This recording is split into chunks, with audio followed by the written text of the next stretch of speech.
Nos encontramos con El Fisgón, el caricaturista. Por favor, hace unos días fue el aniversario luctuoso tanto de Ríos como de Antonio Helguera.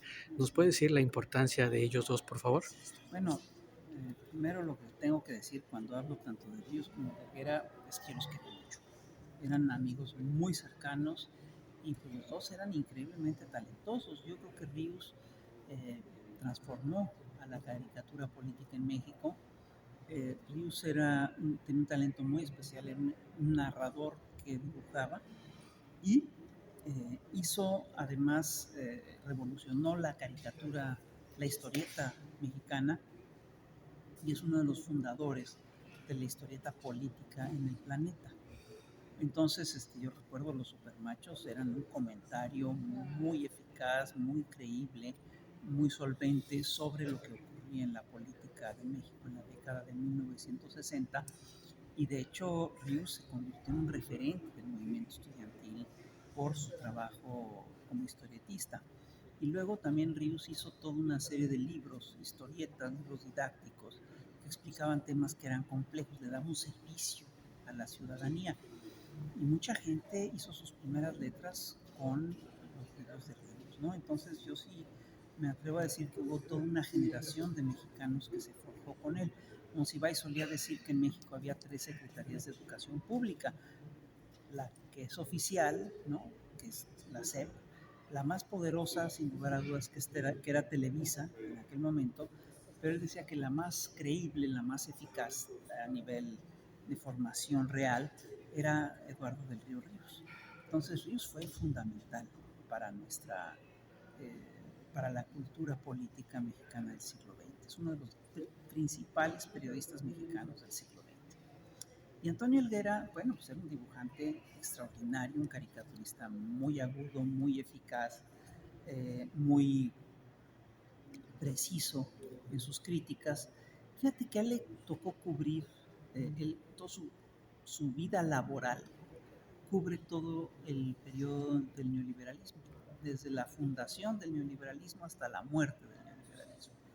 Y entonces pues hizo una crítica muy seria pues, de los sexenios de Miguel de la Madrid, de Carlos Salinas de Gortari, de Ernesto Zedillo, de Vicente Fox, de Felipe Calderón, de Enrique Peña Nieto.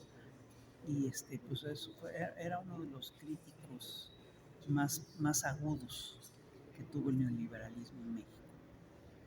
Pues ellos, los quería yo mucho.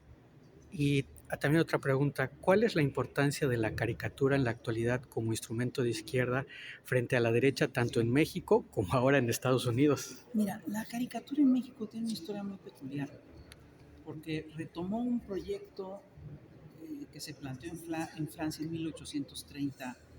De es un proyecto que inventó un empresario, impresor que se llama Charles Philippon, que buscaba cambiar a la sociedad a través de las revistas de caricaturas. Y este proyecto llega a México en la década de 1850 y florece en la década de 1860.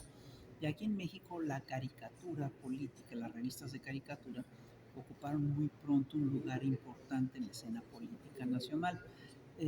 Jugaron un papel central en la defensa de la nación cuando la intervención francesa y durante el Segundo Imperio, durante el imperio de Maximiliano de Habsburgo, y después jugaron un papel importante en la República restaurada, participaron activamente en la lucha de fracciones personalistas, y luego una revista de caricaturas, El Hijo del Aguizote, fue la principal, digamos, constructora de la política antiporfirista de aquel tiempo. Yo me atrevo a decir que la Revolución Mexicana no existiría sin el Hijo del Aguizote y sin el Colmillo Público. Entonces, bueno, pues, jugó un papel relevantísimo. Y en el siglo XX la caricatura no perdió ese papel. Quien justamente retoma esa tradición y la revive, la revivifica, es Eduardo del Ríos y luego sus discípulos, los dibujantes que lo acompañaron en La Garrapata, sobre todo Helio Flores y Naranjo, y ellos hicieron toda una escuela de caricatura política comprometida, de compromiso, que sí ha contribuido a transformar las conciencias de la nación. Finalmente, ¿algún mensaje a los compañeros de izquierda de Quintana Roo? Pues sí, que no dejen de estudiar, que no dejen el espíritu crítico, que hay que entrarle al pleito y que hay que tener el valor de sus opiniones. Muchas gracias. Hay que militar. Gracias, compañero Al Fisgón. contrario.